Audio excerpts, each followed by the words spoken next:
We all know the American car stereotypes by now.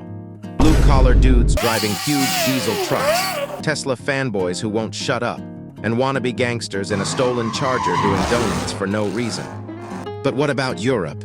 You've got 80-year-olds going the wrong way down the highway coming home from the pub in a rusty hatchback that hasn't gone faster than 50 kilometers per hour since the Berlin Wall fell. You've got diesel wagons with 500,000 kilometers still racing at red lights, and 15-year-old kids in a car that's so small and light you can literally grab it and push it to the other side of the Kaufland parking lot with your bare hands. So what your car says about you, European edition.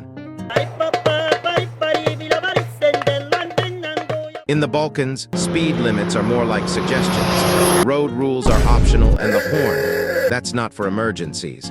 That's for greetings, arguments, or just to remind everyone you're still alive. Volkswagen Passat B5 1.9 TDI. This thing has at least 400,000 kilometers, and that's just what the dashboard admits. It smokes like a chimney, rattles on every bump, and the interior smells like cigarettes and homemade rakija. There's duct tape on at least 3 different parts of the car. But don't worry, it's not broken, it's just making a new noise. Yesterday it transported a pig, today it's carrying 50 kilos of potatoes, tomorrow, probably your entire family.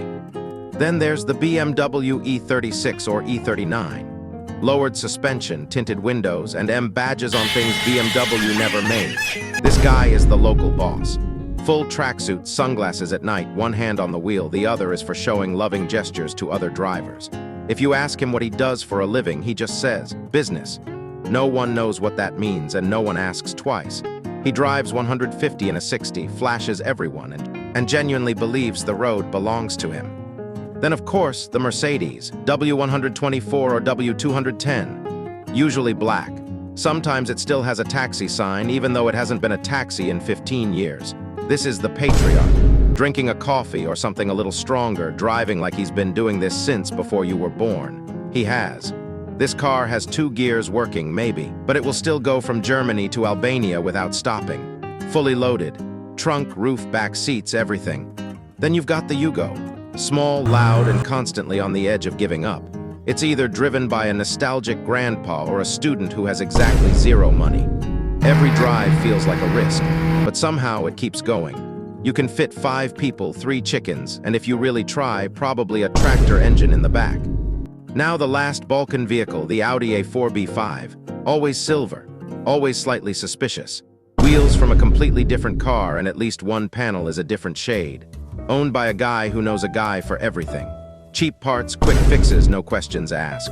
He's overtaking a bus on a blind corner while looking where he put his cigarette and somehow still makes it. I feel like your first car doesn't always define you, but it definitely explains a lot. First, the Nissan Micra. This is the most non-car person alive. They don't know the engine, they don't know the model, honestly, they might not even know the brand. They drive 40 kilometers per hour everywhere. Residential area, 40. Highway, still 40. Drive-through, you guessed it, 40. There's a line of 12 cars behind them, and they have absolutely no idea.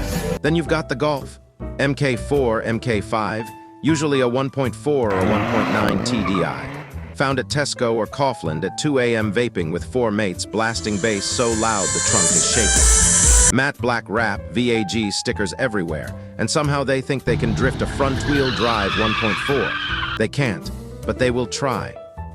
Then there's the Alfa Romeo 147. This guy doesn't just drive an Alfa, he lives it. Alpha jacket, alpha opinions, alpha attitude. He calls it a Ferrari for people with knowledge while actively ignoring the oil leak. His mechanic is on speed dial, and if you say BMW is better, that's a personal attack. And now the Opel, or if you are British, Vauxhall Corsa. This driver does not care about cars at all. They bought it because it's what they learned in driving school. There's a new driver, please don't honk sticker on the back, and a small scratch from that one very bad parallel park. They cannot drive and they are aware of it, like if the Micra drivers got 60 more IQ. Having kids doesn't mean giving up your personality. It just means hiding it better. First, the Skoda Octavia RS. This is the guy who wanted a Golf GTI but needed a bigger trunk. So now he tells everyone he basically drives an A6 for half the price. And to be fair, he's not wrong. He's the smartest guy on the road, at least according to himself. But the moment a BMW pulls up next to him at a red light, suddenly it's not about practicality anymore. Then there's the Volvo, V60 or V90, driven by an architect, designer, or a university professor, wearing expensive outdoor clothes just to go to the park. He says he bought it for safety and for the dog. But deep down, he loves the fact that he can absolutely gap other dads and then silently judge your parking through designer sunglasses.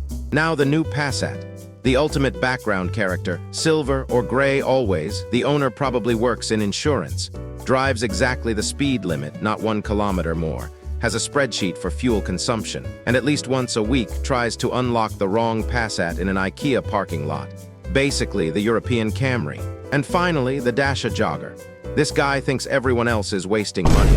Why would you buy luxury? This does the same thing. Not really.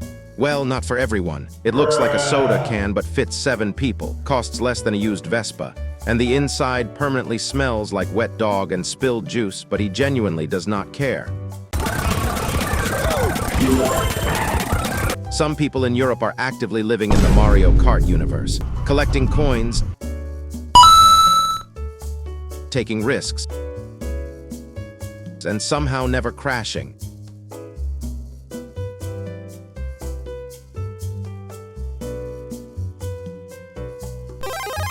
Okay, rarely crashing. First, the white delivery van. Renault Master, Mercedes Sprinter, doesn't matter. This guy hasn't slept in 40 hours. He runs on cigarettes, cheap energy drinks, and pure stress. He is late, always. This is the fastest vehicle on the planet. It will fit through the tightest street in Rome just to save 20 seconds. Perfect. The dude driving this will overtake you on a blind crest while eating a kebab and arguing with a customer on the phone. Yet he still makes the delivery. Then the Renault Twingo, owned by a broke student. The interior is so moldy a whole new civilization is probably formed inside. The driver isn't even that bad, but driving behind it is terrifying. Because at any moment, something might just give up and fall off. A mirror, a bumper, may be the door. Avoiding that is more adrenaline than an F1 race. And then you have whatever this is, the cars for 15-year-olds. Technically not cars, basically a box with wheels. They go 45 kilometers per hour everywhere. In a 90 zone, still 45. Perfectly legal. No safety, no power, no chance. If you crash into one, you'll probably be fine. But the poor kid on his way to elementary school inside, not so much. People who call these safe are either high or absolutely out of touch. Honestly, most of the small, ugly cars, they're a part of this too. They appear out of nowhere, squeeze into impossible gaps, and make decisions that don't follow any known logic. If you see one behind you, keep distance. If you can pass it, do it. Because you're not sharing the road, you're in their game. Okay, and the last group that we are going to talk about, the old-timers. First, the Saab 9000, driven by a retired engineer somewhere in Scandinavia or the UK. Corduroy trousers, maybe a pipe. This car was ahead of its time, and he will remind you of that. Every drive feels like a lecture. You don't just sit in the car, you learn something, mostly about turbo pressure and why Saab was misunderstood. Then there's the modern comfort choice.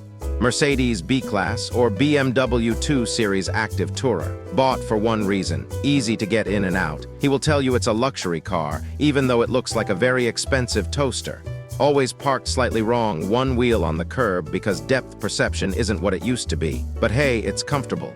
And that's all that matters now. And then the Skoda favorite. Back in the 90s, this thing meant you made it. You were the boss. And some people just never moved on. Same car, different habits. These days, the driver has got a few shots of Slivovis in his system, but the car, still running good. The European Ford Fusion, not the American one, the weird, boxy one. This is the official car of, I just need to get to my bridge club. Nothing about it is exciting. Nothing about it is fast, but it starts every time, and that's all it was ever meant to do. And finally, the classic Defender, driven by a retired farmer or someone who acts like one, often seen in the UK and Ireland. There's a rifle in the back, maybe a dog, and the entire car is covered in mud. The heater hasn't worked since 1998, and the oil leaks, that's not a problem, that's just marking territory. Okay, feel free to give me some feedback on the video or suggest what other types of content you would like to see. Peace. 张牙舞爪，健身操，祝您健康，步步高，溜达。